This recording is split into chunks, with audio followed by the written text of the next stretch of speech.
اشهد اللي جابك هنا يا ده، انا ما بعرفش انام منك يا ولا في البيت ولا في الغط يابا انا عايزك في مصلحة. عايزني فاش؟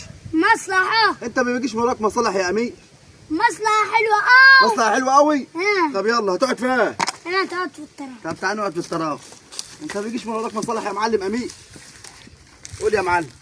يابا اتفضل يا عيون ابوك. انا عايز الورث بتاعي. عايز ايش؟ الورث بتاعي. الورث بتاعك؟ ايوه عشان اتمتع بيه وانت عايش. عايز الورث بتاعك تتمتع بيه وانت عايش؟ ايه. اللهم صل على النبي. عشان انت ممكن تتجوز واحدة على ام وتخلف هما ياخدوا الورث معك. يعني انت بتخطط على كده بقى. انت خايف لحد ان انا اتجوز واحده غير امك واخلف منها ويجي يرث معاك. ايوه. اللهم صل على النبي. يا انا ما حلتش الا الموتوسيكل يا امين. لا. ايه؟ الورث لبره. ايه هتاخد الجدال ولا العجلتاي؟ هاخد الموتوسيكل على بالي. هتاخد الموتوسيكل كله؟ ها. لا واخوك التاني. اخوي التاني ما بيعرفش يسوق. ايه؟ طب انت عايز تورث له وانا عايش. ايوه. علي الطلاق ان ما مشيت من قدامي دلوقتي لاكسر عليك المسوه دي.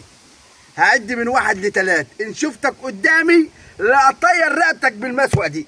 1 2 3 خد يا